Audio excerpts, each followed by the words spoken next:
Hello everyone, welcome to Theory of Biology and in today's video we are going to discuss about the erythroblastosis fetalis यानी कि RH positive और RH negative का concept हमने last video में discuss किया था कि किस तरीके से ब्लड ग्रुप में पॉजिटिव यानी कि B पॉजिटिव या A पॉजिटिव या AB पॉजिटिव का कॉन्सेप्ट आता है which is actually coded by the H gene यानी कि RH फैक्टर कुछ ऐसे प्रोटीन होते हैं जो कि हमारी आरबीसी के सरफेस पे प्रेजेंट होते हैं जिनकी वजह से हम ब्लड ग्रुप में पॉजिटिव का कॉन्सेप्ट लेके आते हैं। तो उसी के रिगार्डिंग एक इम्पॉर्टेंट फिनोमिना है या एक इम्पॉर्टेंट टॉपिक है जिसको आज हम समझेंगे। उसका नाम है इरिथ्रोब्लास्टोसिस फेटालिस। देखिए इसमें क्या होता है, generally a male or we can say a husband who is RH positive, RH positive का मतलब जिनका ब्लड ग्रुप मेल जिनका ब्लड ग्रुप पॉजिटिव है, whether it is A positive or B positive, and if he is married to a female who is RH negative, that means A negative और B negative कुछ भी हो सकता है, and in that case अगर जो foetus है यानी कि जो यूट्रस के अंदर जो फीटस का फॉर्मेशन हो रहा है अगर वो RH पॉजिटिव है तो this is a serious problem. यानी कि इस कंडीशन में ये जो पर्टिकुलर कंडीशन क्रिएट होने वाली है, यहाँ पे जो बेबी होगा वो एनेमिक होगा और इसका रीज़न क्या है, इसका मैकेनिज्म क्या है, वो हम इस टॉपिक के थ्रू समझेंगे। देखिए इसका मैकेनिज्म ये है कि जब भी the first time when a male and a female, suppose आप इस तरीके से ले सकते हैं, या फिर एनी टू इंडिविजुअल जिसमें ब्लड का ट्रांसफ्यूजन हुआ है, someone who is RH positive to the person who is RH negative,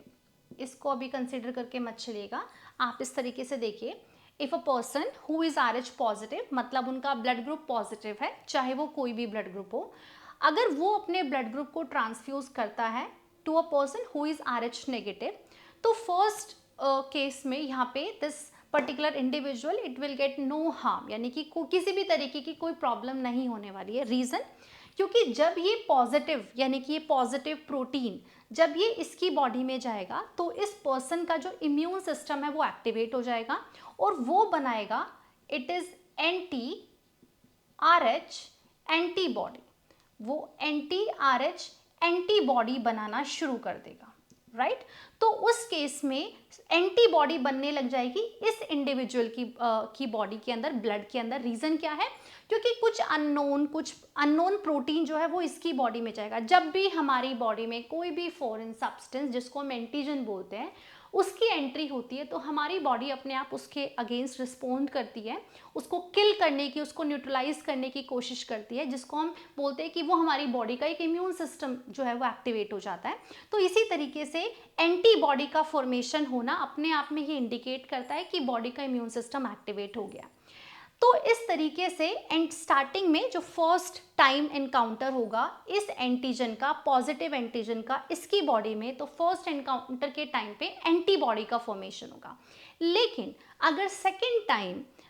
time ये पॉजिटिव यानी कि ये RH पॉजिटिव एंटीजन दोबारा से अगर इस इंडिविजुअल की बॉडी में जाएगा, now this time this antibody which is already prepared by the body by this his body, so it is already prepared, now they will attack to the RBC of this RH positive person's cells। तो obviously इसमें क्या होना है, there will be the destruction of RBC, जो आपके पास red blood corpuscles है वो destroy होने लगेगी through the action of this antibody. जो ये आपके पास एंटीबॉडी बनी है, ये एंटीबॉडी उसको किल करने लगेगी, उसकी आरबीसी को किल करने लगेगी। इसका अब हम एग्जांपल पढ़ते हैं हिस्टोकम्पैटिबिलिटी में। देखिए अगर हमारे पास कोई मेल या फिर हम उसको बोल सकते हैं कि ये हस्बैंड है, राइट और ये हस्बैंड क्या है, इसका ब्लड ग्रुप जो है वो RH पॉजिटिव है, क्लियर। और जो फीमेल है यानी कि जो मदर का ब्लड है वो है आपके पास RH नेगेटिव, हम ब्लड की बात कर रहे हैं। मेल RH पॉजिटिव ब्लड को कैरी कर रहा है और जो फीमेल है, जो मदर है, वो RH नेगेटिव को कैरी कर रही है।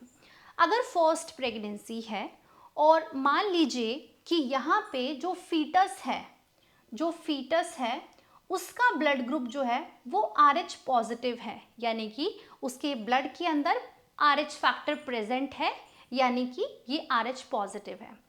तो होगा क्या, देखिए आप खुद देख सकते हैं कि फीटस RH पॉजिटिव है बट वो inside the uterus of mother's body है, that means mother's blood is RH negative. तो यहाँ पे एंटीजन प्रेजेंट है और यहाँ पे एंटीजन प्रेजेंट नहीं है।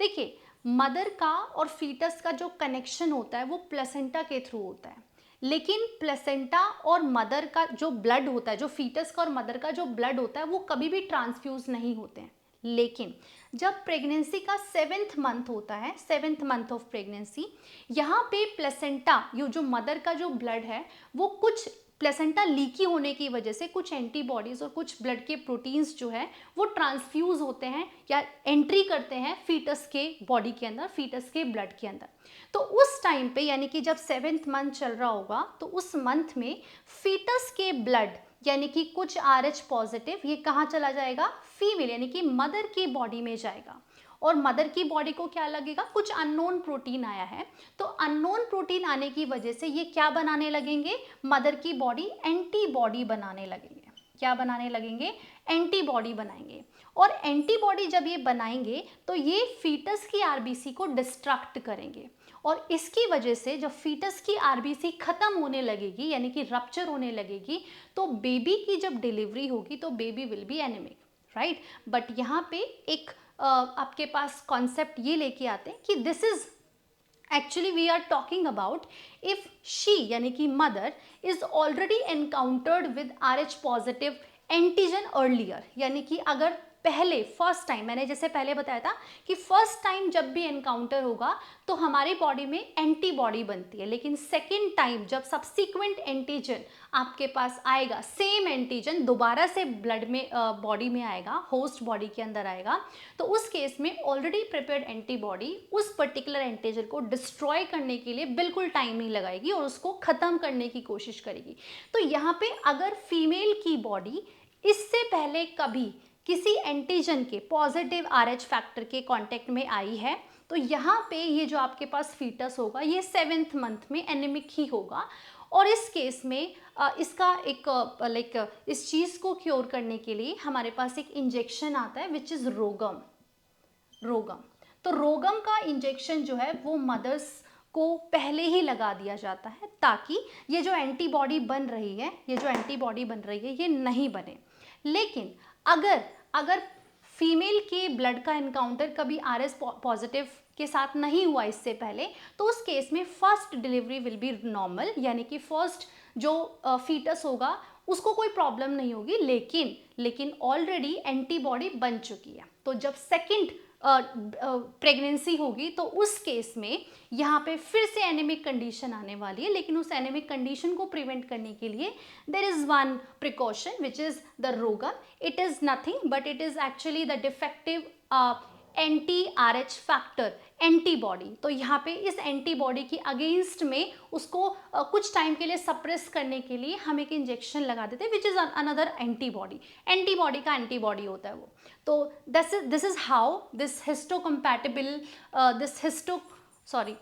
This erythroblastosis fetalis work. तो यहाँ पे कुछ एग्जाम्पल जो डायग्राम मैंने बनाया उसको देख सकते हैं कि फर्स्ट प्रेगनेंसी है, यहाँ ये आपके पास फीटस है